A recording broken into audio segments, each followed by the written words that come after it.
Test, test, test. There we go. Is it working? It works. Hi. Can you hear me? I can't hear Yes, you. I do. You can't? Audio.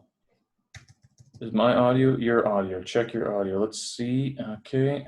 Check audio. Not mute. Do a microphone test. See if you can. Yeah, I did test it. I know why. Let me. There we go. I got 2 sets of headphones going. That's why. Perfect. Okay, so there we go. That should work better. Can you hear me now? Yes, I can. Fantastic. Awesome. Good. Well, nice to meet you. Nice to meet you too. And so you are what, in Mountain Time? So it's what, 6:30 or 7:30? 6:30 p.m., right? 6:30 p.m. Okay, so dinner time. Are you having dinner right now, or did you finish that already? I already had it. Yeah. Okay. It's 9:30 right now, so I don't work today. I have a job where I can tick and untick my work schedule, so it's very flexible. So luckily, Monday morning I'm free, but it also means that a lot of people are moving around in the building. So I have like the elevators and everything it's all clanging around in the background. But yeah. Anyway, so yeah, international broadcast. Are you okay to go? You've got your audio set up. I asked you if you could record this as well on your side. Is that possible? So I did hit record on Zoom, but I don't think I will be able to record it from my phone just because I'm on with the earpods, or I can try without them. Okay, that's up to you. Can your computer record it as well? You know, actually, it should work. The only thing I'd be concerned about is your voice, making sure to get a copy of your voice, because I've got 2 recorders for my my voice on this end, just in case. Okay. I've had Zoom clunk out on me before and lost an interview, and so that. Okay. Yeah, I guess I can record it still from my side on my phone, just my voice. Yeah, that would be fine. Awesome. And then that way, at least there's a backup in case anything bad happens. Hopefully it won't. Yeah, I was explaining to you that in the email that the connection can be shoddy at night, and so it's I stopped doing Zoom calls at night. It's just not possible because I think what it is, there's like 2 wires that go into the compound. And so if everybody is at home and everybody is trying to access the internet, I think it just overburdens the system and you can't connect very well. So I'm like, you know what? We'll just schedule these things for the morning now. It makes more sense that way. Well, anyway. Cool. I'm very excited to talk to you because you seem also very interesting person, like traveling all over the world. I guess a little bit, yes. So we haven't met, but we know a mutual friend, Olga Karavka, right? Yes. Now, she's from Kazakhstan. Are you also from Kazakhstan? No, I am from Ukraine. Ukraine. Здравствуйте. Yeah. Привет. Здравствуйте. Yeah, I've heard you are from Winnipeg. Yes. Winnipeg. Which city are you from in Ukraine? So before moving to US, I lived in Kiev for like about 10 years or so. So after I finished university, I lived in Kiev, and then we moved to Texas and now to Colorado. Kiev to Texas. How was that transition? Was that rough? I mean, when we moved to Austin, we didn't know much about Texas at all. I mean, like people were asking if there are cowboys walking and horses and all that stuff. I mean, we didn't think about that, but you could see like in the downtown sometimes, probably for fun, some policemen on the horses, but usually just probably kind of like for fun. But Austin has a really amazing and cool vibe. It's a nice city. People are very very kind and nice, and it's a great community with it's gonna like keep Austin weird. It's kind of like everyone is different and everyone is accepted for their difference, which is kind of cool. It's pretty warm, so we were happy about having you know, all year long kind of like fall and spring and summer, but no winter basically. Yep. Was fun. But that's a stark contrast from a place like Kiev or even Winnipeg, where you know it's winter. There's 4 definite seasons, and winter makes itself known very well. And it's a loud season, in other words. So you moved to Texas. Now, those horses, but those are policemen on horses, right? Right. I mean, that would actually. I think New York still has them as well. They still have horseback. That you don't see that in Canada, and certainly not in Ukraine as well, do you? There's no Yeah, mounted. nope. Horses No. are farm animals. That's where they belong. Yeah. Also, Texas known an Austin area for having longhorns. Those like cows with big, like huge, like couple meters horns, and they Yeah. look amazing. They kind of cool. Right. So And you could see them a lot. why did you move away from Austin? We just were getting married with my husband back in 2014, Right. and something started going on politically in the US, I mean in Ukraine, and then also like we were thinking about trying different places to live while we kind of young, and so my husband is a software engineer, and he had ideas of opportunities he could pursue. So we started looking into his job offers in Europe, but he always dreamed about not moving to work in US probably. And he kind of got a job offer from booking.com in Oh wow. Amsterdam. And then when he came back to his boss and to tell him that he got a job offer and he probably leaving his job, and they were like, oh no, what we can do so you could stay with us. And he was like, oh, I don't know if you could do much unless I could move to US somehow. And that was like a big company consulting, and they did have like offices in US. So they basically moved him there for potential opportunity because it was one of the project there. So when I left my job in Ukraine, I worked as HR. I had an office job, and I kind of moved with in his business trip. I kind of like left my job, and we just went to try and see if there is like any opportunity for him. And then the project he started working at, it was going well, and they wanted to hire him. So then, meanwhile, this process was going on. He got a job offer, and we started working on visas, and then we moved to Austin, and that was interesting experience. Kind of, we had to start everything from the beginning. Was it very difficult to get a visa for the United States? So it was not super complicated for us, just because of it was the work visa. Oh, so you were sponsored. So, he was sponsored. Yes. So basically, his Kiev office and the American office, they were working on that together. So we didn't do much, just Right. Oh, okay. by providing documents. Oh, perfect. And That's I was the way as you a wanted wife. it. Right. Oh, so Yeah. you're on the spousal visa, which is the best kind. I mean, you just want to show up, basically. Yeah. That's good. How long did it take from like the point that he said, well, if you moved me to the States, I'd still work for you? Was it like 6 months, 8 months?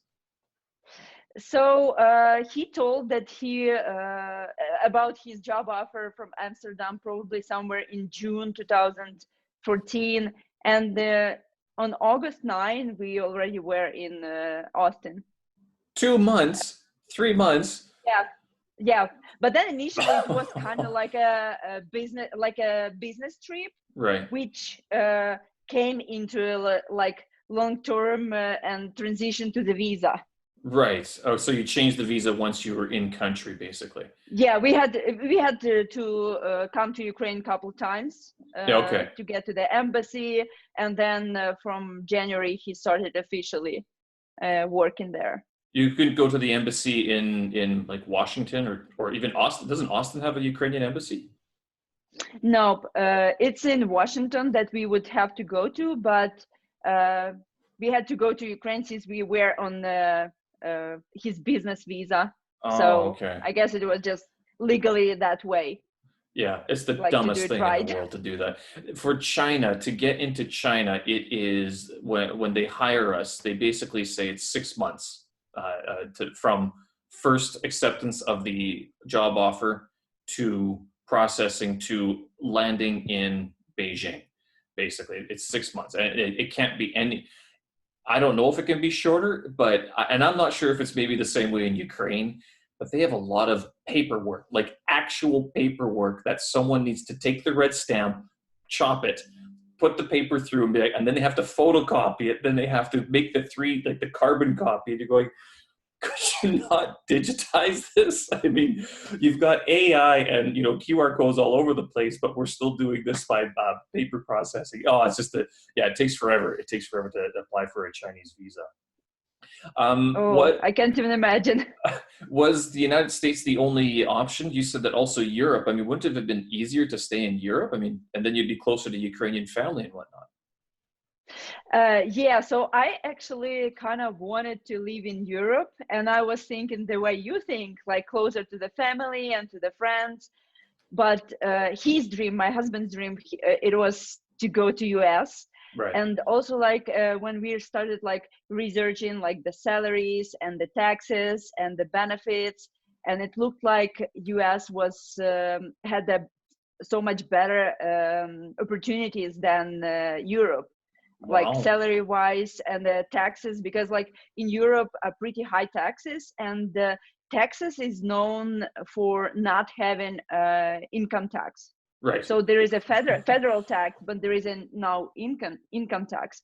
So so for example in California there are super high taxes, but in Texas you wouldn't pay much, which was like very beneficial, like you are having more actual money after paying all the taxes. And yeah, and it was a little bit tough for me at first because it was not what I like really wanted, because I really honestly dreamed about living in Amsterdam. But Right. after moving here to US, right now I can tell that this was a right choice. I just didn't know about that back then. What was the draw to Amsterdam for you? So I had a history like working in Turkey in What? You worked in sports. Turkey as well? Yeah, in 2008, I believe, I worked in the hotel in sports animation entertainment team. Okay. So I had many friends from Amsterdam, and I mean from Holland, and my roommate was from Holland, and I found like Dutch people are very fun and interesting, and I don't know, felt close to them. So I was curious just to live there for some time and discover like new culture, and just like that. It So, was so nothing hearing about it, sophisticated. right? No, but that's a good reason. So then had you gone to Amsterdam before you'd have like before your husband got a job there, or had you just heard about it and you're like, sounds like a good place to go? So we went together when he went for his job interview, and that Okay. was my first time visiting Amsterdam, and it seemed so fun, Yeah. like a little bit crazy, like all that vibe, but it seemed so fun. And yeah, I probably dreamed about living in a different country ever since I was little. It just, Right. I didn't think it was possible. Can I say that could be the Ukrainian dream to leave and live in a different country? I've met so many Ukrainians who've become expats, and when I was in Ukraine, I was in Kharkov, um, and a lot of my students at that time were basically all of them were talking about leaving if they could. Mostly to Europe, Germany because that was closer, and I think Volkswagen was hiring at that time. But it seems, and then Canada is just full of Ukrainian expats. which I guess we call them the diaspora, right? The Ukrainian diaspora, Right. the descendants of the people who left the home country, sort of thing. But there's still a very proud Ukrainian tradition in Canada and the United States too. I'm surprised. I thought Texas sort of had a Ukrainian community, a large one. Colorado, I'm not sure about if they have a Ukrainian community at all. Yeah, I mean, yeah, Austin doesn't have like very big Ukrainian community, but Dallas and Houston, they have big ones. Right. Because Austin is like smaller town, smaller city by itself. It's Mm-hmm. just like about 1 million with all the cities around. And Dallas and Houston, they're like very huge cities, so that's definitely a bigger community. And when we moved to Colorado, we think here is like way bigger community of Ukrainians and Russians than in Austin, because to be honest, I haven't heard the Ukrainian speaking people much in Austin as much as here in Colorado. And I was surprised that like coming into different stores and different places, people were asking me like, and my husband, are you Ukrainian? So usually you would get asked like, are you Russian, Are you or Russian? are Yeah. you French? Are you German? And here's like, Okay. they know like for sure you're Ukrainian. So probably here's like lots of Ukrainian. That's why they know it. Wow, that's interesting. I've never, yeah. Whenever I travel, it's usually the first question I get asked if I'm Russian, usually because of my face and my nose, and I'm like, no, I'm just white and I'm Canadian, but I have Ukrainian lineage. So, but yeah, in Canada, I mean, they do. It's uh, when you say that there's a Ukrainian community in Colorado, are they speaking like Ukrainian, or are they speaking the diaspora Ukrainian, which is sort of, it's like 60 years ago in some sense, because modern Ukrainian has changed so much from the textbooks that we studied in back in school days, when we like learning Ukrainian in Canada. And I imagine that's the same for the United States as well. So are they actually speaking modern Ukrainian in Colorado? Well, people the language who we heard, they were speaking like real Ukrainian, Right. like Okay. not like Russian, not like mixed Ukrainian. It was like clean Ukrainian. Well, maybe Okay. not clean Ukrainian, but I mean like the one that like people speak really Ukrainian, probably like somewhere like Lviv, like this what is it, west part of Ukraine. Yeah. Yeah. So probably not the central part of Ukraine, Right. See, which a is lot of, very interesting. what's Yeah. the big difference?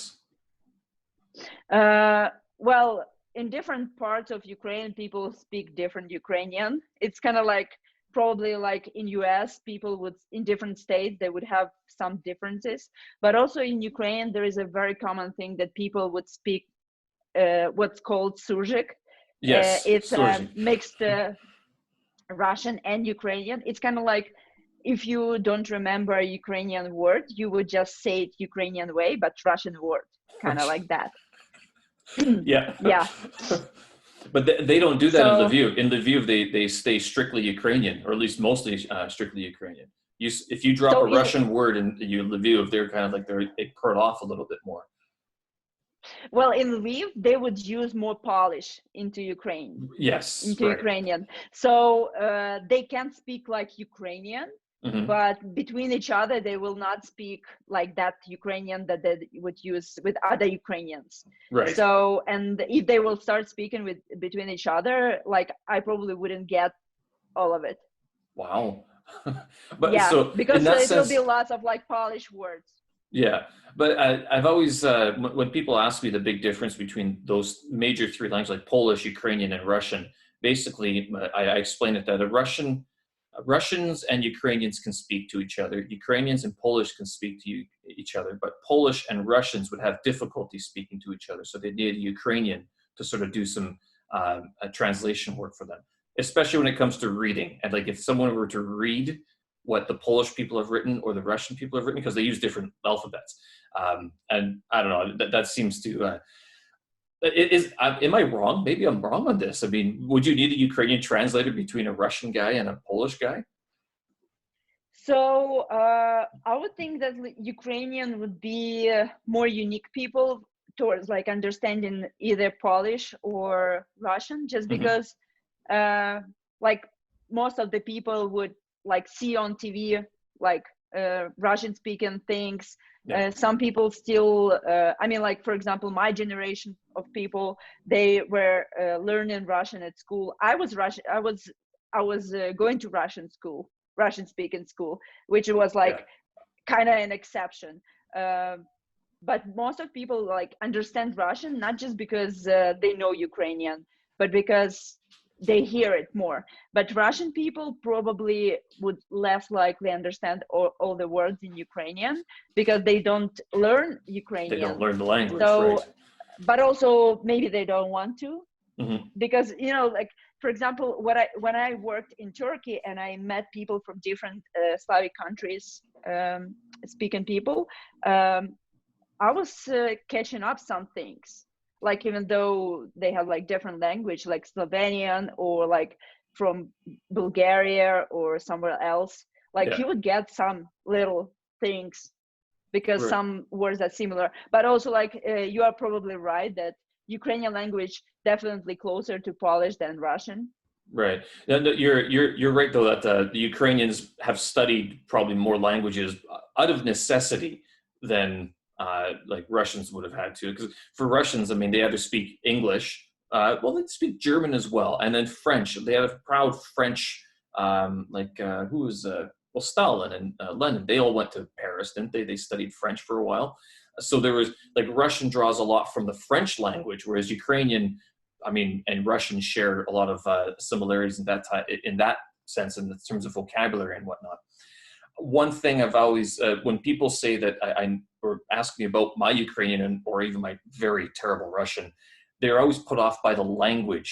But one of the greatest things that I have appreciated about the Cyrillic alphabet is the transliteration of English words into the language, into Ukrainian or Russian, because you just read it naturally. Instead of like here in Chinese, they change the word completely. They have a different character, different sound, and you're going, this is base 0 point for me. I got to learn everything again.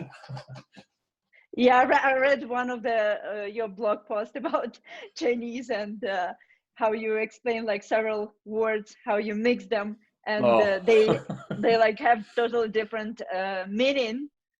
yeah, and I feel sorry for, like, I understand when I'm teaching English and someone makes a mistake based on like a pronunciation, I go, yeah, no, I understand that thought process, because to you, or to that student, the sound or the letters combination is the same in their head, but the way that you pronounce it in English can be completely different, So it's a challenge. I will say that learning Mandarin Chinese, it is probably, no, it is the most difficult language I've learned. But that's mainly because when it comes to Russian or Ukrainian, I started that when I was very young. So I don't remember like all the conjugations and the declensions that go into the Slavic languages.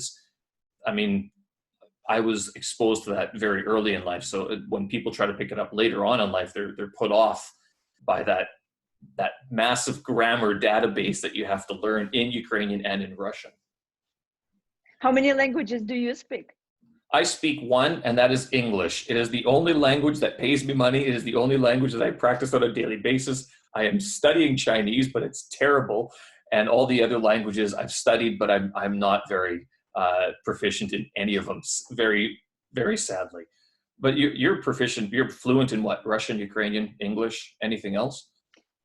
No, just a little bit from everywhere. Oh, Just there you you know, go. like how are you, and in some languages I can say. Yeah. Are you able to read any other languages as well, or is it just mostly speaking?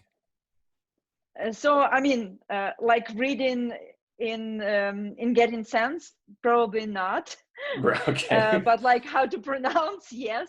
Okay. Like for example, I could read like what, like I know how to pronounce things in like Turkish, just because I know like I learned a little bit, and maybe in Spanish.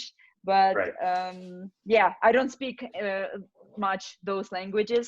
So just Russian, Ukrainian, and English, and I'm trying to improve my English by reading books only in English right now, and I started recently listening to audiobooks, which was a huge kind of breakthrough for me, because initially when I came to US, it was so hard for me, even though I knew English, I could Yeah. speak with people English.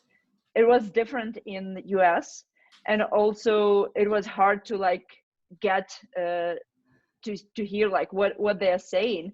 And also like in Europe, in Ukraine, we studied British English, so I had to relearn the pronunciation, Yeah. like Yeah. totally. And yeah, that it took some time. I had to watch like lots of TV shows with different accents just to pick it up. And at first I couldn't like understand things, but then, and I got mad, like I understand words but I can't put them together. Yeah. But now it's kind of like I'm more fluent after 6 years. All right, so this might help me because I'm having the same problem with Chinese, that I can make myself known, like clear, like I can speak what I need, but as soon as someone says something to me, it's just like, oh, I don't know what you are saying. Like, I understand there are words, I understand the concept that these are words that you're speaking, but I don't understand what you're saying. I couldn't translate it directly. How long did it take you of watching the TV shows and listening to the audiobooks that you finally saw an improvement in your listening abilities? So probably for this first half of the year that we lived in a hotel initially in Okay. Austin, and I was not allowed to have a job. So it took like some time to get to that point. And yeah, it's about probably half a year that I Half a watched year. like literally different TV shows and movies that maybe I watched previously in with Russian and Ukrainian translation. So it's kind of probably when you see visually what they say in which cases, then you catch it up better. And at first I started doing it with subtitles, Yeah. and I wouldn't get it without them. But Right. right now I noticed that I don't care if I see subtitles, I just catch it up. Mostly, like maybe if I will not get one word, I don't pay attention to that, but the general concept of everything, I get it. Yeah. As for audiobooks, for some reason, that was like a really tough thing for me for a while. And I started listening to audiobooks just pretty recently, this year, like a few Yeah. months ago. And I was wondering that, okay, I understand it. The good thing about the English language, and if someone's studying English, is that there are a lot of audiobooks. When I was in Ukraine back in, it was 2011 that I was there, I was asking for audiobooks. Like I wanted Ukrainian audiobooks of modern Ukrainian, and they're like, what's an audiobook? No idea. They didn't Right. exist back then. They had some Russian ones. And then they had old Ukrainian, like Ivan Kotlyaevsky, the guy who wrote the Mm-hmm. Enida. Yes. So I have that, but I mean, they're looking at me studying this Ukrainian. They're going, that is Ukrainian from 200 years ago. No one's going to Right. understand you. So modern Ukrainian, like I had to basically have to watch the news to learn any sort of modern Ukrainian, and because even in Kharkov they were mostly speaking Russian. Um, Right. with Chinese now, they do have some audiobooks, but I don't know, they're not very interesting. It's not stuff that I'd really want to. I don't care about it. And their TV is terrible. I'm not. They're pretty honest about this too. Some of the TV shows are just like soap opera. It's all soap operas, and it's all soap operas based on ancient history. So I mean, if you don't know what's going on, I wouldn't know the historical context of a lot of these TV shows. You're just sitting there going, why is she crying again? Why is this guy? Why are they able to fly in this episode? I mean, things like that where it's such a stretch that you're kind of like, I don't know if I won't get the details, but I could at least practice my listening to some extent. And they subtitle everything here in China, which is great. I mean, all the TV shows, they're all subtitled automatically, so you don't have to worry about not being able to read it. But then you have to be able to read Chinese as well. Yeah. Right. Which audiobooks are you listening to? I really love self-development motivational books. Okay. So yeah, currently listening to a book called Grit. Great. Okay. Yeah. It's Yeah. How was it? Grit, Grit. I've heard it. Yeah. So yeah, it's by Angela Duckworth. She is psychologist, and the book is about like persistence, perseverance. It's kind of like how one can be doing one thing like during the lifetime, and how dedicated person is, and like how many times like after failing you will get up and do the same thing, and whether you will reach or go your goal, or you will give up. And it's about like different examples of like professional athletes, or like people in any other field. It's very interesting just because so I am a runner, and I have kind of like big goals, which right now sounds kind of ridiculous to where I am, but I still dream about them. Okay. And I'm working on getting mentally stronger, and also, you know, we tend to lose our focus very often, like just getting off the course, uh, just because we have surroundings, we have too much information, and it's so hard to filter and just go where you're going. So motivational and self-development books help me stay on track and not to get into this negative part and self-doubt part. Right. Okay. So, I mean, has this been a big challenge for you? Because looking at your website, you do explain your sort of journey from I think what I said before was, is it 0 miles an hour to 6.98 miles an hour? Is that right? So yeah, I mean, I was never a runner like at all, and Right. I hated running. And I basically discovered for myself running and fall in love with it, which completely changed my life and my mindset. And Hmm. I turned something that I hate into my passion and into my job. So So wait a minute. yeah, You hated running, or you hate running now and yes. you still do it? No, I do love running. I'm actually kind of like run addict, I would call myself. Right. I can imagine my life without running, but then it's hard to believe because just 5 years ago, I was not like developed in any athletic way. Like Hmm.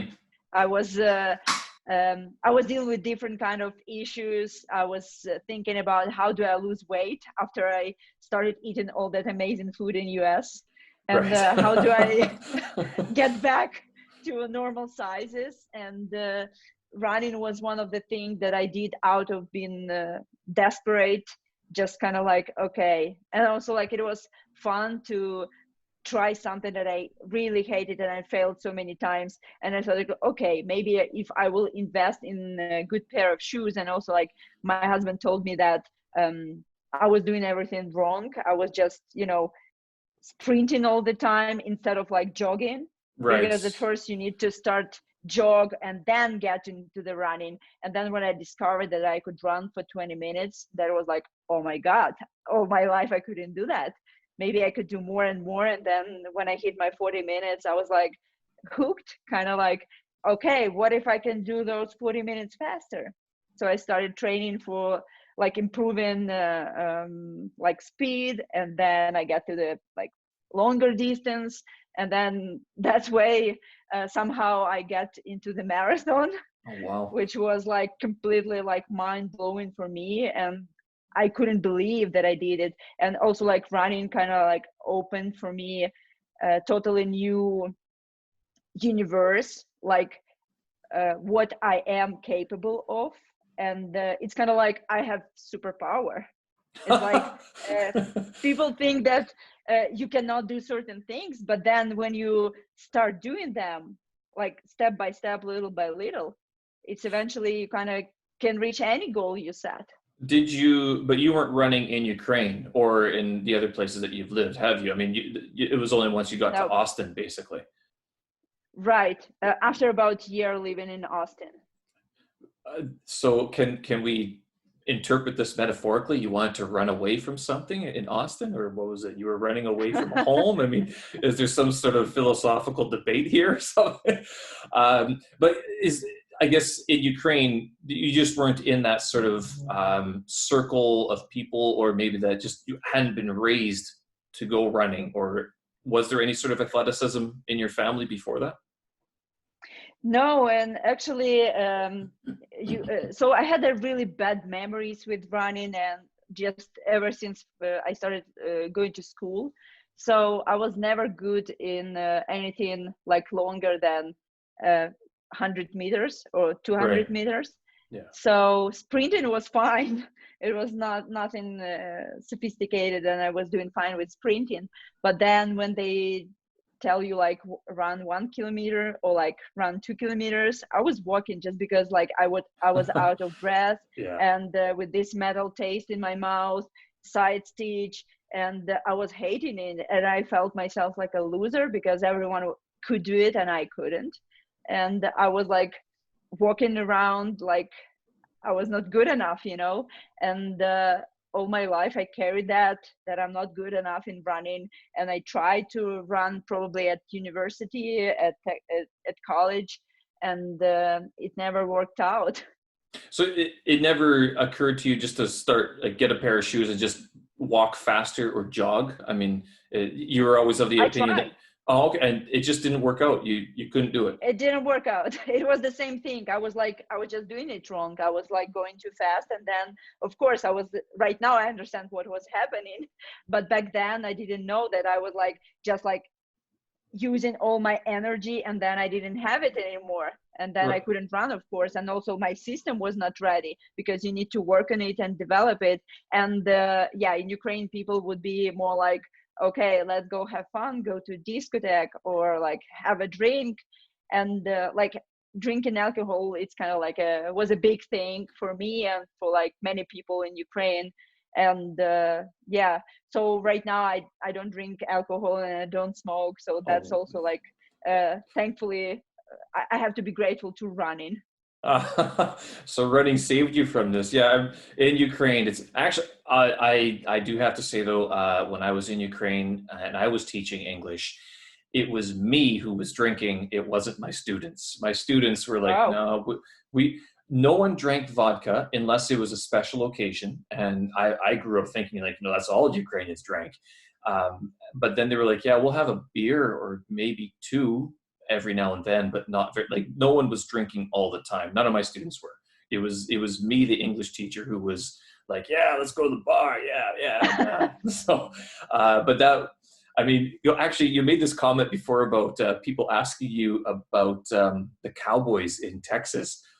Yep. One of my very first memories of meeting a Ukrainian, someone from Ukraine, was actually my older brother's girlfriend at the time. She was from Kharkov, I think.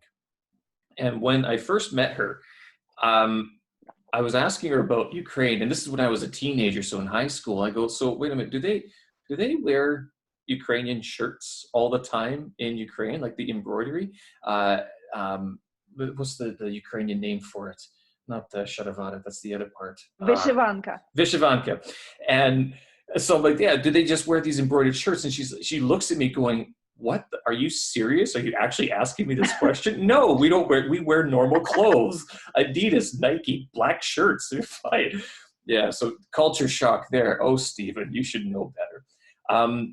Okay, so what about the first pair of shoes? Because you said you bought a new pair of shoes and that got you running again in Austin. So what did you buy that was like, okay, I've spent the money, I'm going to commit now? So actually, my husband started running first, and I was Okay. like, okay, I'm not doing that. But when he started running, he just started running in the shoes that he had, and after a certain time, he started having knee pain. And then we started reading and like Googling information about what that can be. And one of the reasons can be like not a proper pair of running shoes. And then we found that it was a store in Austin that you can come into. They will put you on a treadmill, they will record how you run, and then they will recommend you a proper pair of running shoes. And so he got one pair for himself, and he was like, okay, magic, my knee's not hurting anymore. And I was like, okay, so if I'm gonna start running, I'm gonna have to have a pair of shoes because I love new stuff. You know, girls like new shoes, and this is extra time when you can get a new pair of shoes. And then when you invest into $120 pair of running shoes, you gotta do something. It's kind of like you're committed a little bit more because you don't want to like put it into the waste. So, So what was the store called? The store called in Austin, Texas. Are they it still was around? yep, it was Texas Running Company, and after 2 years of running, I ended up working in that very store, Oh, there which you was go. very interesting. Why? Because you just were there all the time, and people started asking you questions, or how did that one work?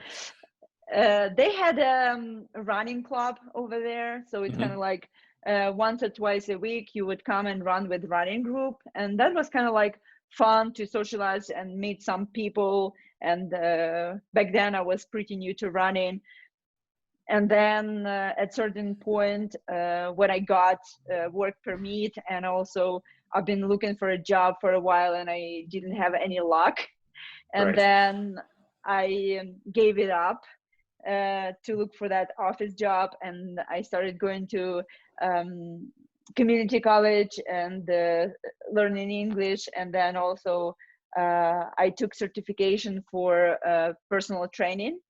And you know, like I just saw the advertisement that they are hiring, and I was like, I was kind of like, I don't believe they will hire me, but it was checking just because I kind of know those people. That sounds fun. And I wasn't preparing for that.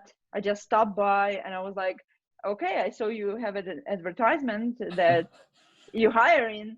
And they're like, okay, we know you, you're hired. Oh, And I there was you like, go. that's simple. I mean, I've been I've been going to different interviews for like half a year and I couldn't get anywhere. And now you're hiring me just like that. And yeah, I ended up working 2 years in that very store, Wow, which that's was fun. impressive. So, but with that, I mean, because you said you're certified, it sounds like once you moved to the States, I mean, you really took this opportunity to sort of, I mean, just start doing things like a lot more like a healthy lifestyle of sorts. Was it your husband that got you going again, or was this sort of the new environment, or what else sort of pushed you to start doing this? So it was my journey of losing weight. Hmm. And once I got into fitness, it seemed kind of fun. And I thought that, okay, I lost weight, I got into more healthy habits, and it helped me, it changed my mind. Maybe I could help people reach their goals. And then I thought, maybe I want to do that if I don't have luck in like office job, but also it was not something that I really enjoyed. And my husband always asked me like what do I want to do, and I never had an answer for that. And that was something that kind of like kept me interested. And I was like, okay, maybe this is something that I want to do, and I have an opportunity to start over. Why don't I start over with this? That's a good idea. Yeah. Did you have the same knee problem that your husband had? No, I've been good. So no, Yeah, no I got right away proper running shoes. So basically, he didn't have initially running shoes. He just used some kind of sneakers right. that Okay. I'm not sure were even for running. But having like proper running shoes is very important, and also they don't last forever. So every 500 miles you have to change them, or like Oh, every six really? to eight months. Yeah. Oh, okay. But 6 to 8 months is Otherwise, based on how much you're running though, because I mean, I haven't run 500 miles in my shoes just yet. right. Right, probably like over a year, you wouldn't want to have one shoe if you're like running from time to time. Hmm. I Just because it's something gets happens with the material, they're not as good, so it's kind of like happens something to it. I But yeah, I understand because like the foam starts to get compressed and then it gets Right. distorted because of all the sweat and the pressure, and so you're not landing evenly anymore. Right. So then, with that, do you run on your toes or do you run on your heel? I ride on my midfoot because it is, I wouldn't say it is one or another way is correct. And also, like, every human body is different, but generally, like, I'm a long distance runner. It's Yeah. like more recommended to be landing on midfoot, but it is also like different parts of midfoot, and people Hmm. may call it like more on the toes, like on the forefront or towards the heel. So I'm landing probably closer to the heel, but it is Okay. not heel. So the main point is that you would land under the hip of your body, so it Yeah. wouldn't go way in front of you. That would be heel striking, which is not good and bad for your knees and everything. But for example, if we will talk about sprinters, they would be running on their toes just because it is not much time for this ground contact while they're sprinting is like super fast. And those people wouldn't run the distances that we run, like Right. distance runners. I was wondering, have you read Can't Hurt Me by David Goggins? Yes, I listened to it and I loved it. After I read that book, I literally started cleaning my toilet harder. It was that motivational. I'm like, all right, that stay hard. I'm going to clean. This is going to be the best toilet cleaning ever. But I was sort of wondering, because you do marathons, I don't. I've never run a marathon in my life. I don't have the interest in it. Mostly, there's two reasons. There's one major reason: the time it takes. To run for 3 hours, I mean, I don't do anything for 3 hours other than work. And even that, I will be fully honest, my brain isn't always on at work. But for 3 hours of running, I don't know if it'd be possible for me to be mentally prepared to do it. But also, running for that long physically, I know I would not go do a marathon now. I just could not do it. I do 20 minutes, 25 minutes, and I run mostly on the tip of my not the tip of my toes, but I guess more towards the front of the midfoot, like you were talking about. And that's enough for me for in terms of running. Now I have other things that do work out as well.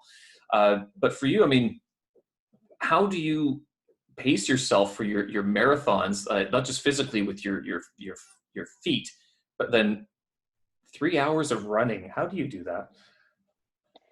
Well, if we will talk about 3 hours of running, this is already pretty competitive. Okay. So people who run marathons, they probably like if you will finish marathon in 4 hours for their first marathon, that would be considered very good. But there Okay. are lots of marathoners who finish like in 5 hours or 6 hours. That's I cannot imagine doing, and this is like a lot of stress on your body. But so when I trained for my very first marathon, which I finished in 4 hours 4 minutes, um, the marathon itself, it's kind of like it is not hard only physically, it is hard mentally.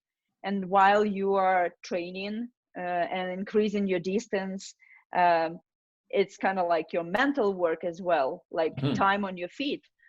And for me, it just, one more mile, here's a little bit more. And then once you start running more, like for example, I got interested in like, how do I breathe? Like, what do I see? How do I feel? How do I pace myself? So my mind is basically all the time occupied with calculating something Oh, or wow. thinking Okay. about something. But also like when you like doing all those like long runs after accomplishing something big like that, you have this feeling of huge accomplishment and you feel really good, which calls like this like runner's high or something, Right. when you like run slowly and for a long time, then you feel good about it. And like if we were going to talk about that marathon itself, so it would be like keeping my mind busy with the mental cues, like you got this, you are strong, just a little bit, you've done it before, just battling your own thoughts about like doubts, like you can't let them come.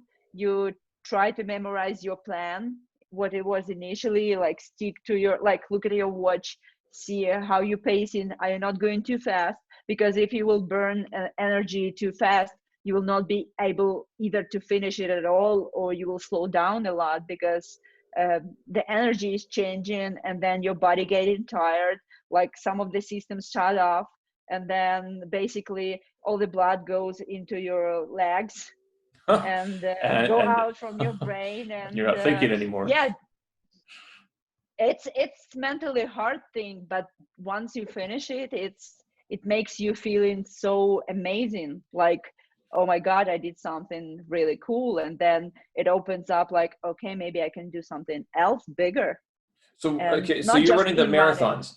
Now, is that 25, that's 25 or 26.2 miles, right, for the marathon? Right. So Yep. when you say that you're training, are you running like practice marathons all the time, or are you running shorter distances? So usually in general, people wouldn't get more than 18, 22 miles during the training, and that would occur probably once or twice, Okay. because it's a big load on your body, and you want to be fresh on the race day. So yeah, so for example, first time marathoners, depending on their time, may hit just 16 miles or 18 miles, and that would be enough to be sure that you will be able to run a full marathon. It just before marathon, you would have what's called taper, which is at first you were building up the mileage during like each week, and then you will cut down it to like really like 30% of your volume on the race week. Mm-hmm. And then because of this build up of the easier load,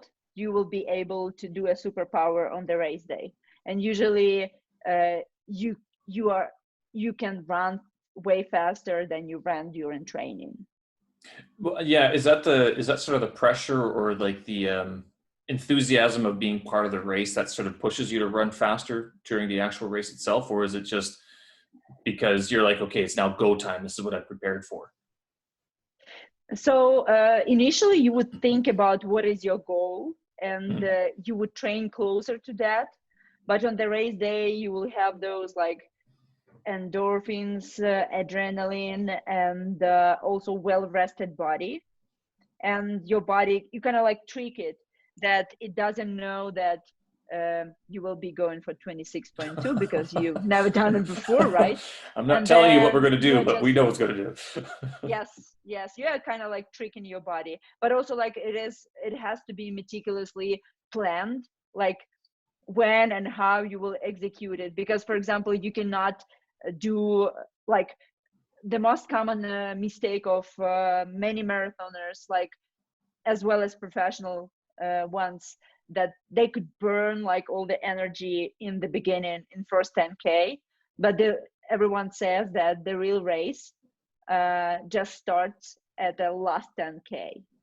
Okay. So yes, it's actually like that is kind of like a big long warm up, and then last 10K, that's an actual race. Why? And What happens there?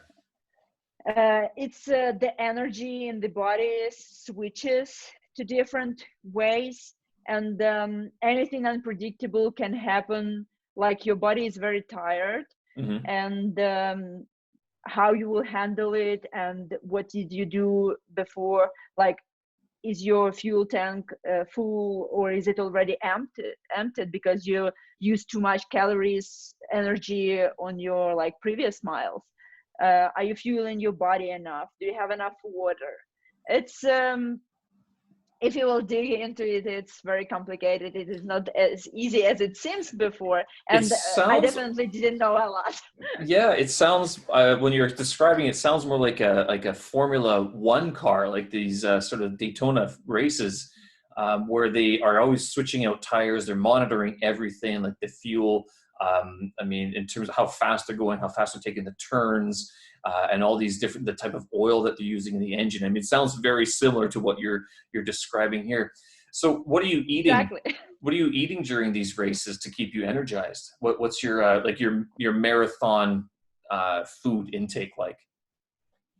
So I usually use running gels, like Oh, energy okay. gels. They are made specifically like for runners or for like different kind of endurance athletes, like cyclists.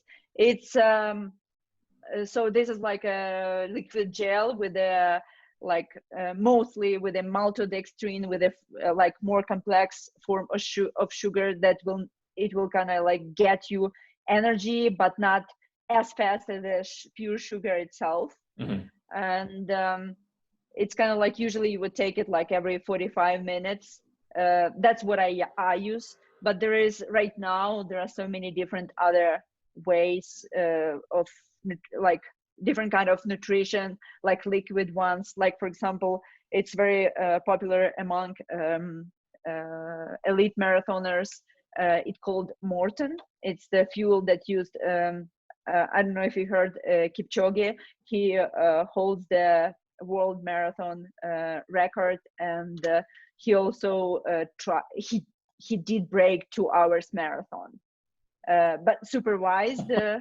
So it is not count like as official, but he just showed that human body can do that. That's So possible to he do. ran like 158 something, which is Oh, that's 159 something, yeah, which is incredible. And but in his way, as you said about cars, everything was meticulously calculated. And the first attempt he failed for 16 seconds, but second attempt oh. was this year earlier, and he did it. And it was like a, you know, like a new breakthrough in a running world. Are those And gels safe? Because you're mentioning these gels for, and I've looked at them, I've seen them, I've tried them before. I don't really like them. I think it's disgusting. For me, I'd rather have whole foods.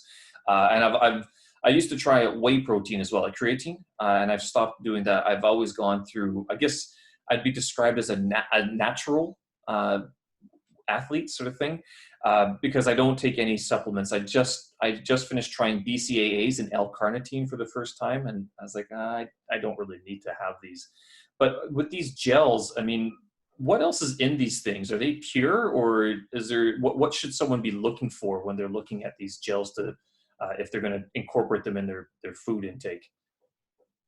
so basically, usually they have, like for example, the ones that I take, they have some BCAA Hmm. because while you're running, you may lose your muscle, Hmm. and you don't want to lose much muscle. You don't want like your body to be eating yourself. You need like energy not be used from like, because it's your recovery process will be so much harder. So basically just the sugary stuff. What you can do, like if you are looking for natural energy for running, people can make their own gels, like mixing honey with something, which will be similar thing. It just why people using gels instead of whole foods, because while you are putting that much of a stress on your body, your digestion system doesn't work and your body cannot absorb that. So you would either have like stomach issues, you will feel heavy, or it will go one or another way from your body. So it's just like your body, you will not be able to run with like real I don't know, bananas, and which some people do, but also it depends how fast they're going. Like for Okay. example, I cannot run on any solid food at all, so I run first thing in the morning, and I do take gels just to have energy. And just recently I discovered that some of the protein bars that I can take, and my stomach tolerates them okay, but they're made from like no more than 7 natural ingredients, which is kind of cool. Hmm. And uh, yeah, so basically the gel that I take, they don't have much besides the like sugary things um, and the BCA. So what's the sugar source for these gels? Like where are they deriving it from? It's not You aspartame, is can, it? no, it's real, it can be real sugar, just Okay. sugar. I Just sugar, and just they do some, they add something so it will become not just like um just the pure sugar itself, but a little bit more complex formula. Mm-hmm. So it wouldn't just, because if you will take just sugar, it will just go right away to your bloodstream, and it will not last long, and it will just go to the extra will go to the fats, you know. But you'd be burning but you that as need, you're running, though. Like, wouldn't you be burning your fats as well as you're running, especially long distances? So initially, once you start running, the first thing that the easier to break down is glycogen, Mm-hmm. which stores in our blood and in our muscles and in the liver. So and then, like, once you start, so in order to get fat deposits into the use, at first you would need to get like enough oxygen to your body, and it takes time to produce it. So you cannot like rely on pure fats unless you're on keto. Okay. You know, then you're like, your body knows how to use fat just itself, just because you don't have any glycogen stored at all. But if you do have glycogen, it will be taken first. Yeah, so and only like more fat would be used like later. Okay. It is still using it, just less amount. So when you're training, are you following any sort of dietary like restrictions or anything like that? Like, how long does it take you to train for a marathon? And does your food change at all? I didn't do much of a change, except of lately I added more carbs. Mm-hmm. So actually I discovered that I need to eat like humongous amount of carbs in order to function well and train well and feel better, because I was under eating actually carbs, Mm-hmm. which are very important for especially distance runners. I'm not training for a marathon right now, just because right now in our life we don't have much of the races going on, and I decided to focus on things that I'm not good at, and on shorter distances like 5K, then 10K, and I will do just my own time trials. And but I still have about same nutrition. Like I just try to eat whole foods. Like Okay. so basically, I can tell you what I eat in a day, so you'd have a. But you're not following any sort of calorie restrictions, because like I follow a few people on Instagram, and I noticed that here during this coronavirus lockdown that there was all of a sudden an explosion of health experts, and I mean some of them had been active before and they just finally took the time to be on Instagram. But there's other guys like me who just started posting about it because like, well, this is what I'm doing, this is what I eat, this is what I'm doing for a workout today. But it's like, by no means am I qualified to be talking about any of this stuff. I just do it, sort of thing. On that note, my Instagram is sorely out of date. That stops sometime in February, and I do have to update that. But are you following any sort of actual restriction, like I am training for this marathon, therefore I will only consume this amount of calories up until that point? No, I don't have any restrictions, and I usually don't do that. Yeah, from time to time, if I feel like I gained a little bit, I may cut off some, but I'm not doing any like recently I added calorie intake, not restricted it. I'm just like more focusing on getting a good amount of carbohydrates, and I have to eat them a lot, and protein and fat. I just know how much I should eat, and then it's enough. To be honest, when I started eating more carbs, I stopped feeling hungry, and I actually have a problem reaching that calorie intake that I'm supposed to take.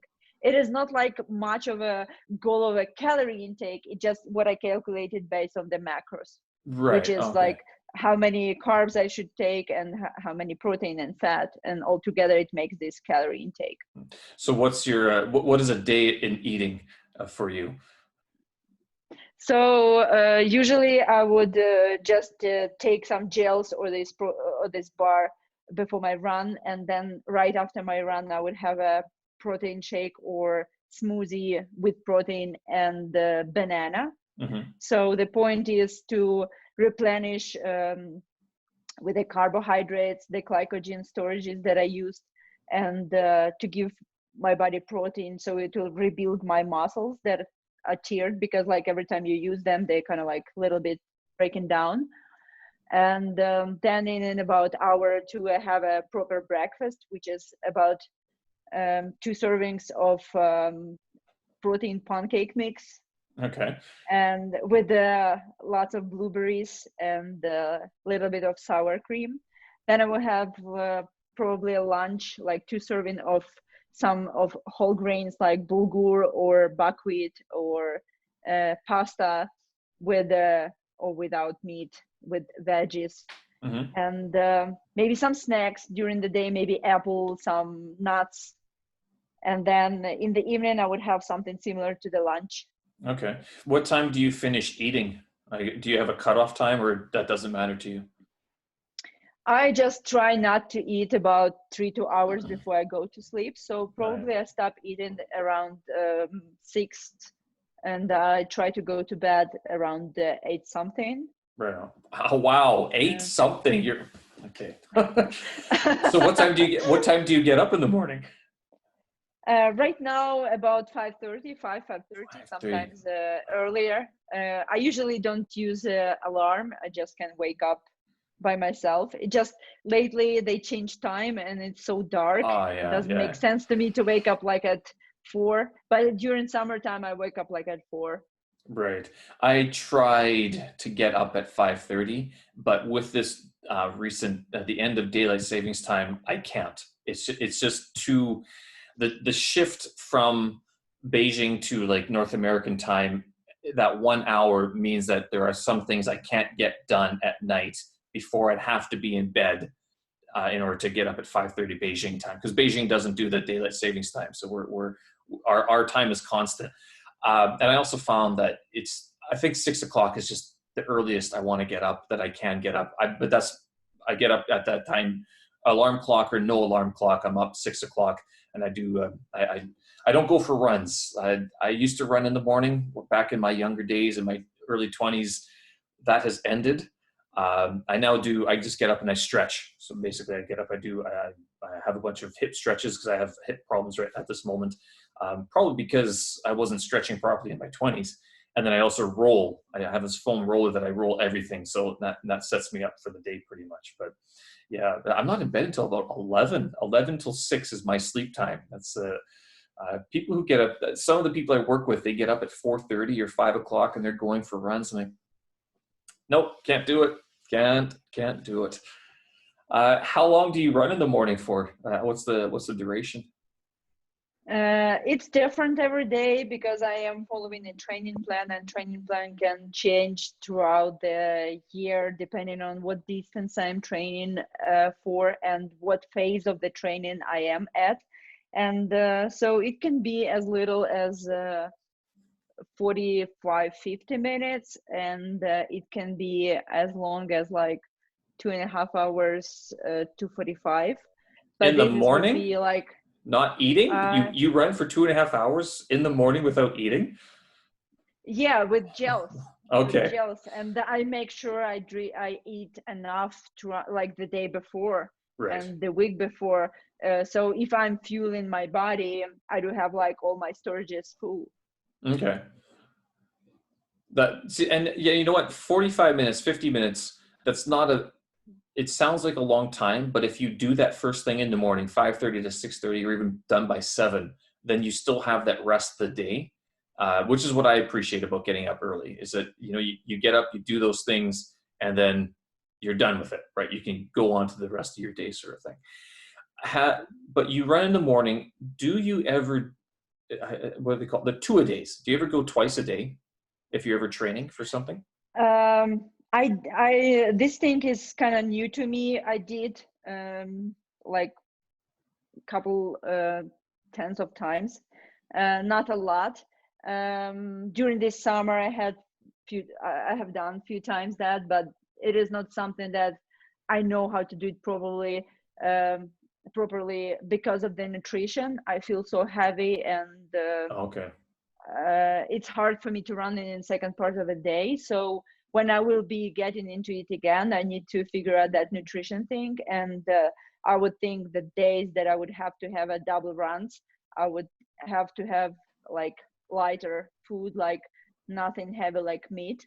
Though I don't run first thing in the morning. I did like in the very beginning, but right now before going for a run, I have a like about, I don't know, maybe hour and a half my Okay. morning routine, Okay. and then I go for a run. So Oh, so it's you, like in, you it's you elevated. don't have those shoes by your bed. You put them on. You're just out the door running. Nope. Yeah, so like a couple years ago, I started incorporating those morning routines. I found out that it's so not useful getting to my phone first thing in the morning. Oh, it's terrible. And and yeah, I started reading more books, and then I learned that all successful people do have a morning routine, and I started incorporating that. So right now I have meditation, journaling, reading, and mental training, Okay. So that's and like what, running. 15 minutes each, and then you sort of move on to the next, or how do you pace it at all? Do you time it, or just as every day presents itself, you deal with it? It's kind of like I do it by feel. I don't have a certain amount of time for each, but I probably should improve it somehow, because like my meditation, depending on the day, can be either 5 minutes or like 20 minutes. Hmm. And reading can be also different. Journaling doesn't take long. Usually it's more like 5-10 minutes. Uh, I've yeah. found that if I ever journal in the morning, it's I hate being up at this time. I feel like shit. What else should I write about? Well, I still feel like I should make coffee.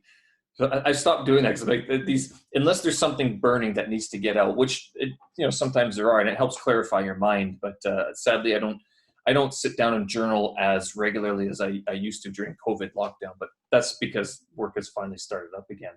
Um, but with your morning routine, so what sort of pushed you into this sort of change? So you wake up 5:30, fresh and bright. You start journaling. What are you reading at this time? I have to ask you, how can you read when you just woke up? I don't know. I feel super energy in the morning. So I became, well, I made myself a morning Oh, person. okay, right.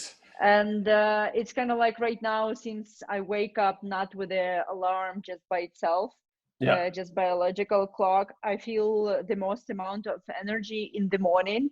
And I actually um, I I kind of priming myself for a good day. Yeah. So Yeah. I need to read something. So that's why I also like reading those motivational books, because they set up my mind for success. And then I will journal about my plans for the day, and will add some gratitude, and maybe put on some dreams or something like that. All right. And So you're not sitting I down feel with good. you're not sitting down with like a history book of the history of the Kievan Rus or something like that. You're sitting down with, you are a great person. You will do well today. Remember, focus. Keep the goal in mind. Well, kind of like that, not literally, but kind of, yes. Yeah, So, so but you're not reading about Genghis Khan cutting off people's heads, which, I mean, when I hear about people reading, I'm like, how do people read? And I can't focus unless it's like, one of the things I can do is I can scroll through Twitter only because it's mindless, right? Same with Instagram. You can go through, it's mindless. Facebook, mindless. But I mean, to actually sit down and read something that you have to focus on, I've never been able to do that in the morning. I'm always too groggy. But it sounds like you have that you have a certain set of books or a certain type of book that you actually go to that you read, and then that gets you going to put your shoes on, to go run, and then to follow the Yes. rest of the routine. So was this, who taught you this morning routine business?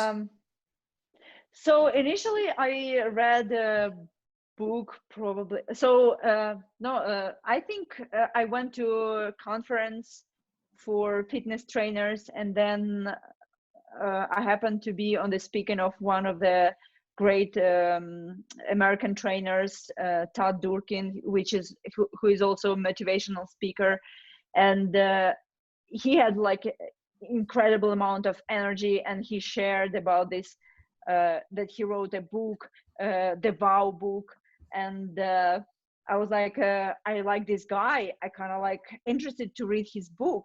What's in this book? And it was kind of like a book with a 52 stories that kind of like teach you something and give you some task to do.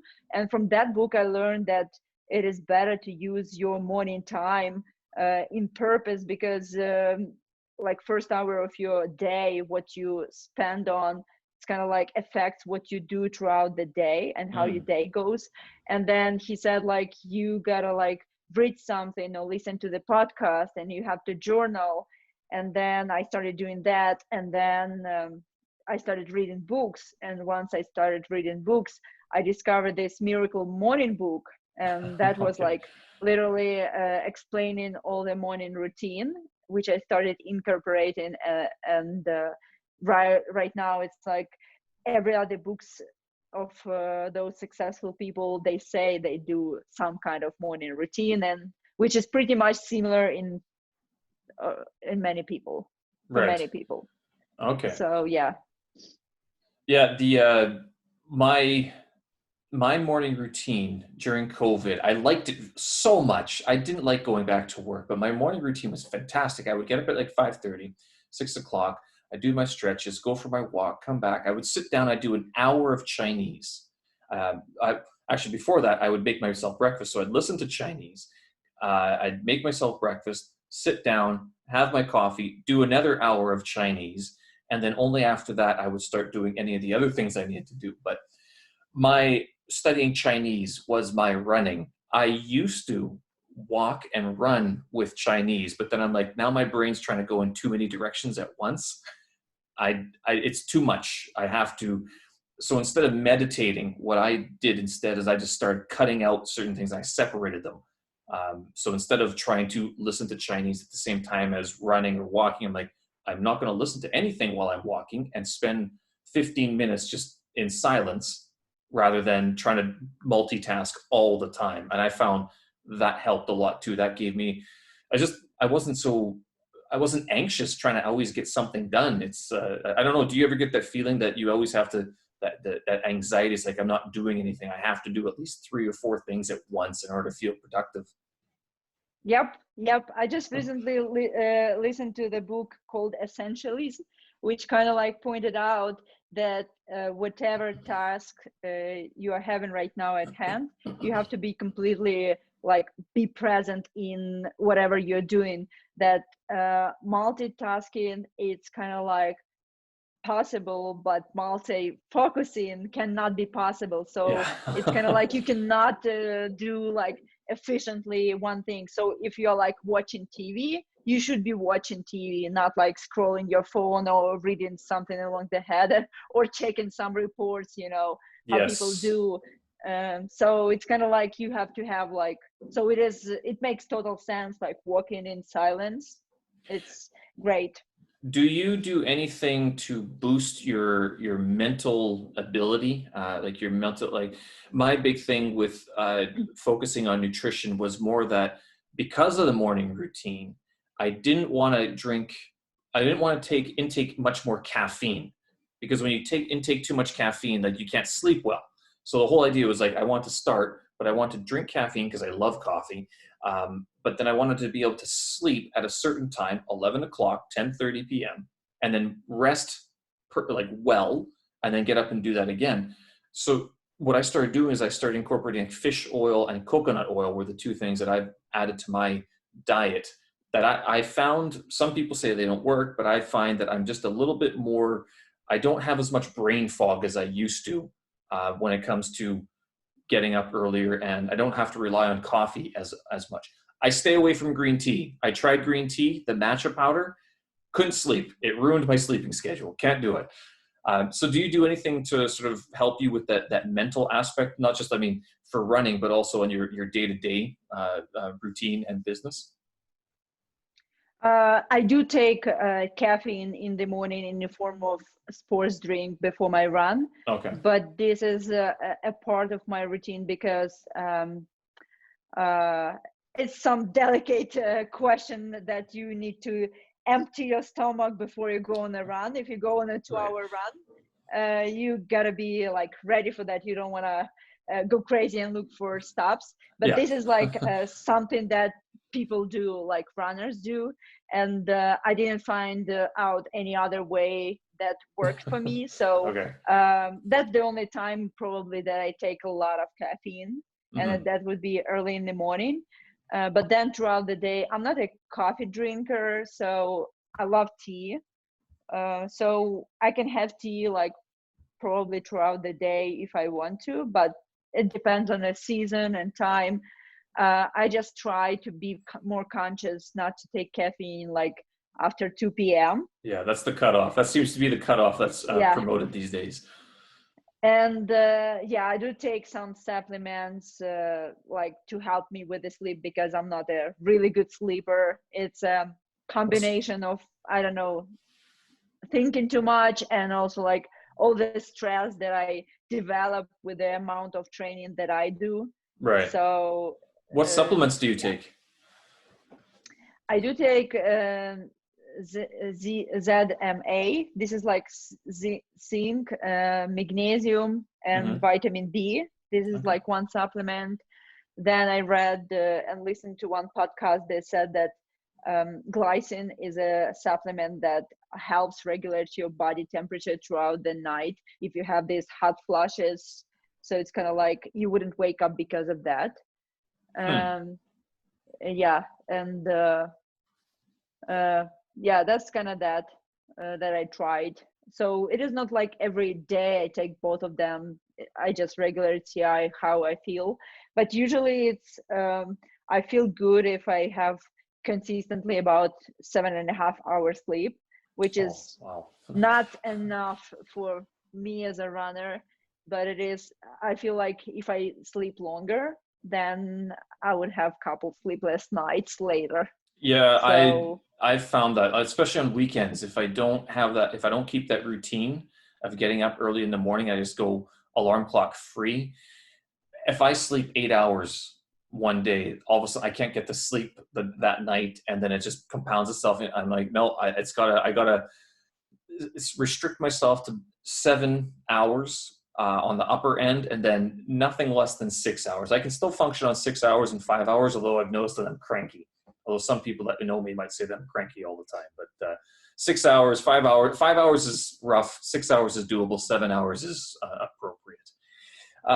So you, with all of your running, and we're talking about supplements and everything, I'm looking at your emails that you sent me. You are a certified personal trainer. What else have you done in terms of certification here? I see there's a few here. I've lost the page. But you have a personal trainer, a running coach, and then there's a third one, and it's NASM, right? So NASM, this is the National Academy of Sports Medicine. This is the certification, this is the kind of school that you get certification from. And I got 2 certificates from this place. That is a certified personal trainer and performance enhancement specialization. And for running coach, I have 2 certifications. It is one is Road Runners Club of America, and then another one is a Leader Foundation, which is like 2 different just kind of schools, and you could learn like different methods from different places and the way they train people, how do they approach that. So what would, how did that sort of help you? Like, what did you What did you learn? I mean, is it worth it for anyone to take these courses, or is it only for people who sort of want to do more what you're doing, which is you've gotten more into coaching these days? It is beneficial for anyone who would would love to learn about better performance, who would love to understand more stuff about what they are doing to themselves. So it is very educational. You would have more sense about, like, because so many people just out of blue do some kind of runs and then they got injured, Yeah. which is not very smart. But the easiest way would be just to follow some kind of training plan, but people also not very often do that. But the perfect thing would be, of course, having a coach. So even though I am a coach, I do work with a coach as well, just because it is hard to coach yourself, not because of the lack of experience, or it just you are not always fair to yourself. Hmm. And it's hard when you're holding yourself accountable instead of someone else. Yeah. You feel So, more responsible if you have someone else watching you, and also that person has alternative point of view, like what you're supposed to do. yeah, an objective point of view, someone who Right. when you're feeling like garbage and you're going, I'm not making any progress, and they look at you, go, yes, you are. First of all, look at the numbers, and then second of all, you're here, you're still doing it, right? So you've still had all this progress that you might not be giving yourself credit for. I mean, especially with running, I mean, it disappears once you've done the run. It's gone. It's not like, making a painting where you have this physical piece of paper there, or artwork that you can look at and go, yep, I've done it. But running, it's gone. It's not. It's ephemeral. It's gone. No more. Every day is a new run, and it's a new. Unless you keep track of your stopwatch timings. Do you do that at all? I used to. I Of don't course. anymore. Oh, okay, so Yeah, I there mean, you have a like you would spreadsheet. So I have a tracking with my Garmin. This is a running watch, and it keeps track of every my run, and I have all the records of my runs, and that is good to have. So if you are doing just like for fun, not for training anything, you don't have to have a watch, right? Yeah. But if you want to get certain results, you must report about your results. You must analyze your results and see what you're doing, so you would track your progress. Otherwise, how do you know if you're improving, and how do you set goals? And yeah, another thing like about having a coach is like runners do stupid things that they think may Okay. be right, but they are not. And then it just smarter to have a coach, because I was self-coached again this fall for like months and a half or two, and that was really tough. Even though I was like the most experienced at the time, comparing to when I started like running by myself, I was like, I don't want to do that. Hmm. It's just tough. And then also like it comes to like you have to delegate things, otherwise it's like a big burden on you, like big responsibility. And also like I have goals that I want to achieve. I probably could still do some effort by myself, but it's just so much easier when you have, as you said, objective perspective of things you are doing, and someone has a smart plan for you. Because for example, right now my coach gives me like 3 weeks of like loading, and Okay. then 1 week down, and I wouldn't do that for myself. I would be like, okay, no skipping, I'm just will be working. But It's then gonna in be a long-term 6 weeks perspective, hardcore. Yeah. yeah, and then I could just hurt myself, and then that wouldn't be good. So how often do you meet with your coach? I mean, is it just a Zoom call these days, or do you physically meet, or do you guys go for runs together, or how does that work? So there is a different type of coaching, and there are in-person coaching, but less with the COVID and stuff. Yeah. So there is like before COVID, it was like you could do like one-on-one coaching, but that would be the most expensive one.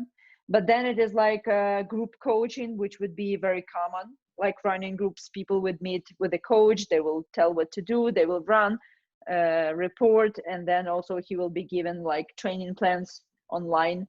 And then there is like online coach, either in group or in person. So I provide like one-on-one online coaching, which is I communicate through special platform for running coaching with my clients, and I see their reports and data about from their running watch. It syncs with to the program, and if they need to communicate with me, it's usually sometimes they set up calls with me or just messaging.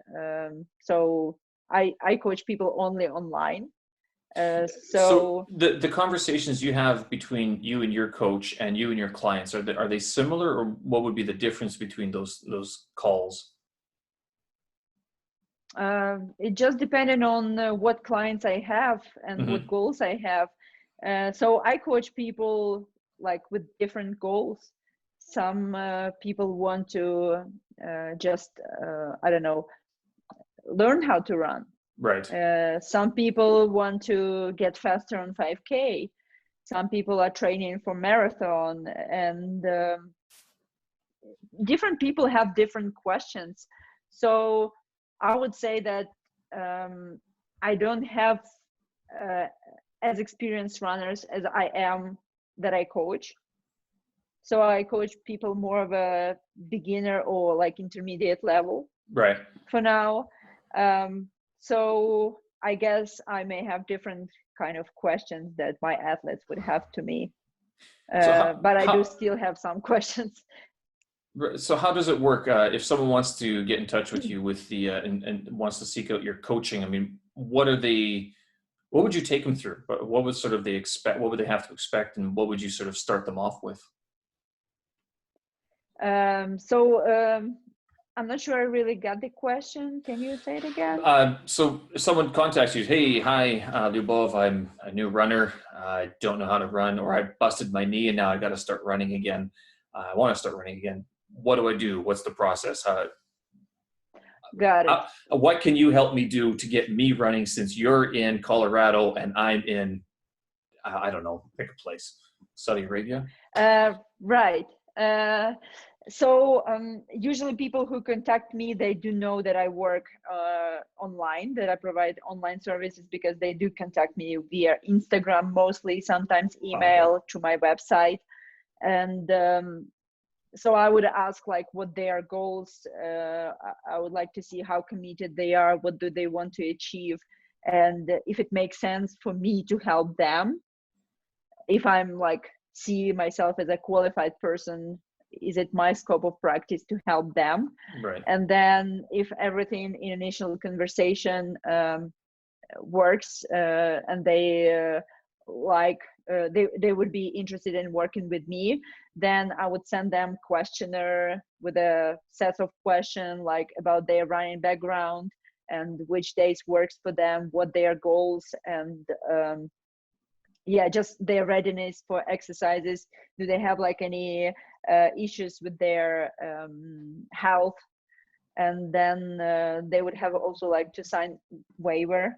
This is something that we do here in US. And then they will I will give them instructions about how to set up their watch syncing with the program that I use. I would send them invitation, and then in about day, probably depending on when they are ready to start, I would get their schedule ready. So first week would be probably more like getting to see to know each other, see how the person, like how they react to certain exercises and running, because I don't just provide running, but also like fitness exercises, because you would need to get stronger in different ways, also like stretches and warm up and cool down. And as we go later, it's like whether a person has any questions or do I have any questions to the person, and later like it's more smooth process. Right. So you've said no to people though. people have contacted you and you've been like, I don't think we're a good match. It's not going to work out? So far, I had only good matches. Okay. So I've been coaching people for a little bit less than 2 years now. Mm-hmm. And so far, everyone who contacted me, mostly I either started coaching them or they were not ready to invest in themselves. Mm-hmm. Because sometimes people reach out and they don't know what to expect and how much it may cost, or they don't know how much time they need to invest, because it is also like not just money, it is time investment, dedication. Yeah. It is work from me and from the athlete. Right. I've never, in my adult life, I've never worked with a coach, but I spend an inordinate amount of time reading anything and everything I can about this stuff. Like even during the COVID lockdown, I took a couple of dietitian classes just because I'm like, I don't know. I mean, let's find out. Let's BCAAs, all these different weight loss supplements, or like the how to fat burn, how your body burns fat and things like that. I mean, I would say that the amount of time I spend reading these books and articles, like science articles and stuff like that, about this, how your body works, most people wouldn't do that. And I fully appreciate that, there are people like you who can coach and like translate all of this mumbo jumbo and not sound like, oh, look at all these fancy words that I know. No, and you can actually communicate it in a way that people can understand and then take action on. So have you read any, you said you're reading a lot of books. Have you ever read a lot of audiobooks? Have you read any other sort of running books or any nutrition books that maybe other people could read that would be not specialist, but in terms a bit more generalist, that they could learn more about how just to run on their own? I haven't read like specifically books about running. I was reading books more about mental training, Right. Okay. which included some of the, or like running memoirs. But there are certainly like good books like Jack Daniels. He's very famous about like many people follow his principle about in running training, Mm-hmm. though, and he explains in like more understandable terms about why certain things matter. It just I wouldn't think it's super easy just to read that book right away and get everything in. I did read like just some articles, and I took those courses, running related. So those courses, though, did they have you reading specific materials, or was it all based on the instructor sort of giving like instructor-based materials? What were you reading as part of these courses, basically, or learn? What was the source of learning? So usually it is a course book, Okay. and then you like if you taken the course online, that would be like online lectures and some quests quizzes that you would have to take, and then by the end you're supposed to pass an exam. Okay. And for running, I took in-person course which was based on the course book, and what instructor told us. It was like a 2-day sessions, and then you look over book again, and then you take an exam. Then the other course I took online, just because it was already COVID, so in summer it was like on Zoom. Yeah. And it was kind of like course book and going through material, going through questions, something like that. As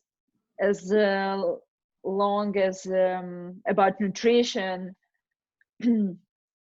I am currently taking a course about nutrition, just to have a little bit more flexibility about giving a nutritional advice. But I haven't found like just books about like how to eat well or something. I read a book in written in Russian, though Okay. it is not much of a help here. Yeah, Well, what was I the book? just read. In Russian, what was the book? It's one famous Ukrainian trainer, Anita Lutsenko, and one dietitian she worked with. They wrote a wow book or something, Okay. wow body book, Okay. and that was like pretty simple for running for Russian Ukrainian people to understand the basics about nutrition. But I don't find very interesting just reading those kind of books unless it's like a course or something. It Right. just it's something that doesn't come to me effortlessly. Right. So I read more books about topics that I'm really interested in. And nutrition wise, it's like in US, it's pretty strict about what kind of advice you can do, even though you are certified nutrition specialist. So You're what are the pretty restrictions then? But like what can you and can you not talk about? So I cannot tell a person about amount of calories they have to consume. I can give more of a I can educate probably somehow about what is like carbohydrates, fats, and proteins and all that stuff, but I cannot do like direct recommendations about amount of macronutrients they're supposed to consume, and I cannot analyze their food intakes as well unless I am a registered dietitian or nutritionist. But also like different state has different regulations. Oh, so you can't even go Um, cross-border consultations, can you? Or it'd be difficult. so I didn't dig into it much. I just know, like, for example, in California, it's like the most strict about who can provide that piece of advice.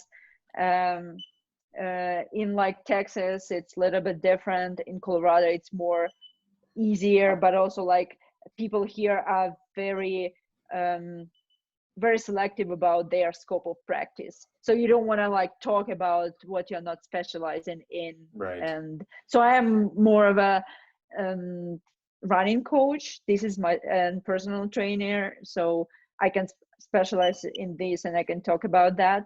But I don't like, I can do just general piece of advice about nutrition. Hmm. I didn't realize it was so uh, segmented in the United States. Like I know the United States is a litigious society. I mean, they love suing everybody for anything that they can, but that they've cut this up that much. So does that mean like, when you? I guess it doesn't matter for international clients. I mean, if it's an international client, you can say whatever you, within reason, of course, say whatever you want. You don't have to follow the same norms, or do you still have to? Since you're based in the States, you still have to abide by those laws and regulations. Uh, I just try to be who I am and not go outside of my scope of practice just because I don't want to give a wrong piece of advice to person. Because like, for example, in Ukraine, you can take just like I took those courses. You can just take course, you can get certificate, and then you can call yourself dietitian, Yes. and people can come or cannot come to you. That will be just their decision. Right. But here, like here in US, it's more strict, and I mean it makes sense. And maybe also I don't like some parts about like I know some information that I cannot share, but yeah, uh, What do you mean you would if I know can. information? Well, is that because like it's like I know what when someone comes to you, but due to your training, due to your qualifications, like I want to ask how many calories you're consuming, but I can't because according to the laws and rules and regulations, I can't, even though it would probably solve a lot of issues if those words were just said. How much are you eating? What are you eating? I mean, let's just take down that number. Is that sort of what you mean, or is there something else where like Area 51 knowledge, aliens, you know something that people can't know about? It's kind of like I cannot tell a person like please log all amount of food and I will go and analyze that, and then I will tell you what you're not doing right, and I will correct that for you, you know. Or for Well, but example, okay. you can take like this supplement and this will reduce your blood pressure. I Oh, cannot give yeah. that kind of Right. advice, you know, but I can say, like, for example, hey, are you eating enough amount of complex carbohydrates? You Okay. know, like general recommendation is this, and like, for example, this amount of carbohydrates towards your body mass. So it's kind of like I cannot calculate it for them, but they can calculate it for themselves. But I can also like give them a link to some sources that are legitimate and approved by some sources, you know. Ah, yeah. um, Okay. so they can learn and make a judgment themselves, so I will not be responsible of like recommending them something that If is something like goes messing wrong, their you health, can't get right? sued.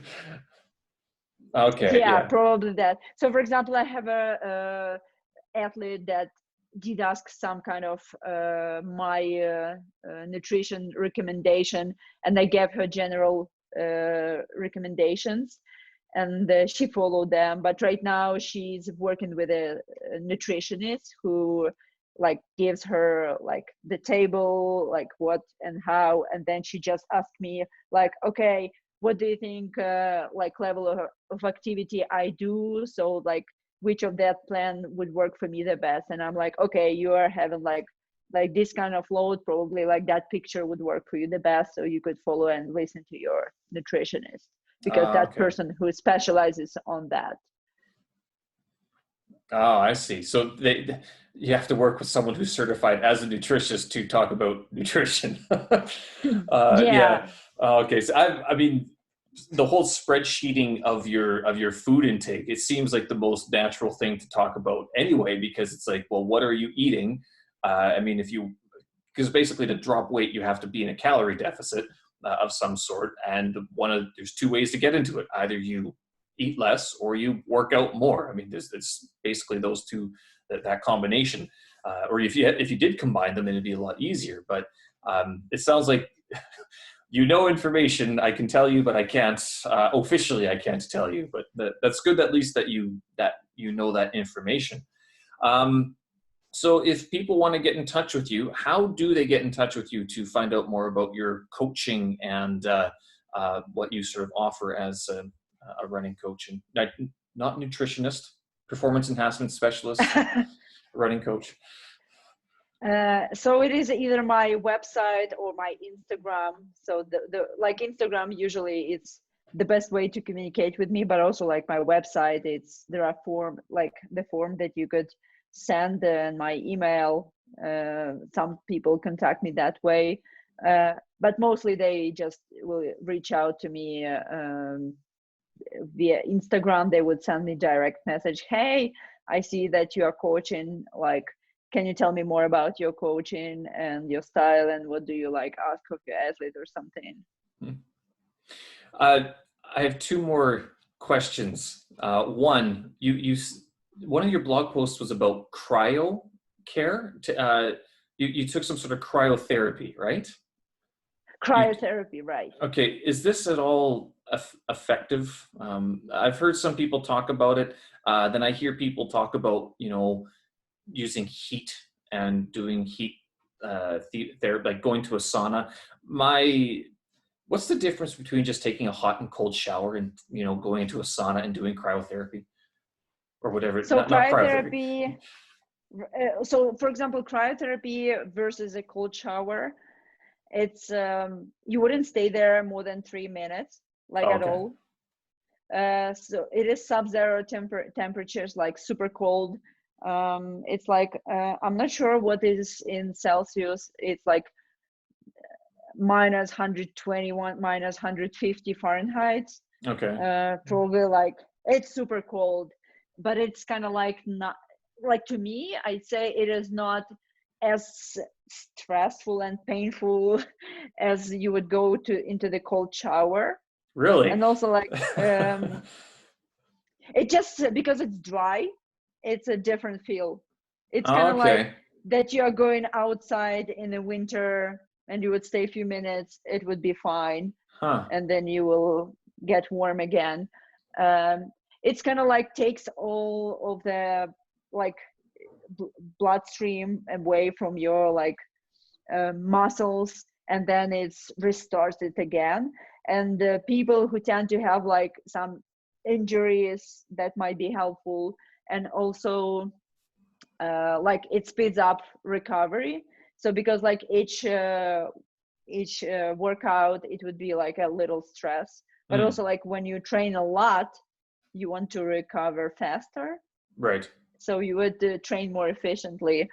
So it's been shown some good results. And when I did that, I really found that I was faster, feeling better. Like, so then I could train more efficiently. And so it's right after going to the cryotherapy, it will reduce time of soreness. Mm-hmm. Because it's basically So icing everything, and you put yeah, ice onto any sort of swelling. but this is like a shocking amount of that. Yeah. And yeah, also like sauna is also like really helpful because it does kind of like the opposite thing, but it also like increases the blood flow, so everything fixes faster. Right. So my second question, and I'll let you go after this because I know it's getting close to your bedtime. But you're smiling in so many of your pictures. So if someone goes to you for your coaching, are they going to end up like you, smiling? There's a picture of you smiling in the snow. You're smiling running uphill. You're smiling in the middle of a run. I mean, does this happen that you're just a happy person, or do you just love running that much, or why are you smiling at all your photos? So I became a happy person here in US because people are smiling here. As probably you noticed when you were back in Ukraine, that people are not very smiley there, No and one they don't do smiles. this. They don't do small talks. But this is kind of like when I came to US, it's kind of like made me a happier person, Hmm. and I feel that smile. It's like it treats you, it makes you happier, you feel better, and it's, I mean, people are people are liking you more if you are smiling and you feel good and you share that positivity. And I have also a client who told me that she kind of hired me because she loved that I was smiling all the time, and that along with her personality. And she, by the way, from Canada. She Okay. lives in somewhere in Quebec, and she said that she's a happy person all the time, positive. And she saw me smiling and she said like, yeah, I have to be her coach, which made me really happy to hear that. Well, because your smiles and your pictures are a stark contrast to a lot of the other personal trainers that you see out there, like especially on Instagram. There's the guys like David Goggins who are serious and everything, and they're swearing, and then there's the girls who don't say anything and they're just in basically yoga pants. But here you're smiling at the camera, going, "Look it, I love it. I'm living my life and I'm loving it like this." Yeah, so actually I've been reading a book, Train Your Mind for Athletic Success, and Hmm. it was written by sports psychologist. And he talked about researches uh, that do like on smiling. Like for example, they did also like some experiment. A person came to him with before some competition, said about something negative or doubts, and this sports psychologist told him like, smile and hold this smile for like I don't know, 2 minutes, and then his mood has changed and his attitude has changed over the competition he was taking a place in, and then he did very well. So it's kind of like, even though you smile, like doing this fake smile, it sends your brain those signals that kind of like, oh, I'm probably happy, and then your whole thinking is changing. But also like when you do certain habits for a longer period of times, you are creating more this, how they call it, synaptic connections, neurotransmitters in your brain, and then it's kind of like something that it's your habit, and then it becomes your personality, and then the more positive you are, the happier you are, and that's all starts. Because I was a completely like negative person back in Ukraine, and I called myself, of course, I'm a realist, which was not true. All realists call themselves, all negative people call Oh, themselves geez. realists. Okay. Yeah, I also like, but from this book that I'm listening currently, The Grit, they said that multiple research were done on pessimistic people and optimistic people, and optimistic people tend to live longer and less likely to have anxiety and depression. Right. Yeah, so I'm a big smiler. Now, but are these pictures taken in the morning, or are these pictures taken later in the day? You're not smiling at this at your 6:30 morning run, are you? I am, because I'm Wow. happy to run. Yeah, I mean, I can smile any time of the day, but of course, like, I have different kind of emotions.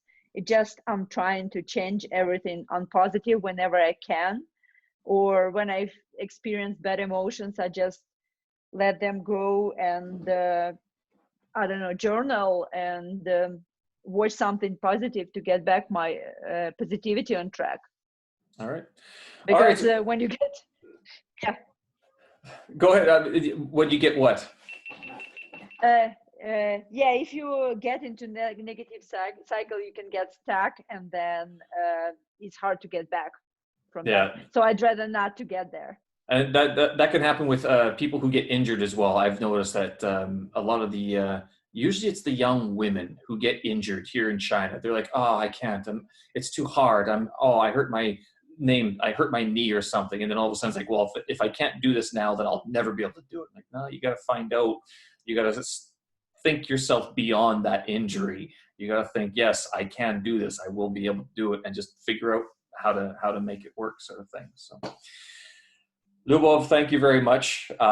We've gone on for a couple hours now. It's been great. I've learned a lot about running and sort of the mental aspect of running a marathon. I don't know if you've convinced me to run a marathon just yet. Maybe in time, but certainly I've learned a little bit more about what it takes to do this. So I will put your contact information on the show notes for this episode. Yeah, is there anything else that people should know before we get going? Yeah, always look for a positive, like every experience in our life, that we will learn from it. That's what I'm trying to convince myself, and looks like that works, and it's so much easier to live that way. All right. Well, thank you very much again. It's been a pleasure talking to you, and nice to meet you. We will talk again and keep in touch. All right. Thank you so much. Okay. Thank you. Bye-bye. Bye-bye.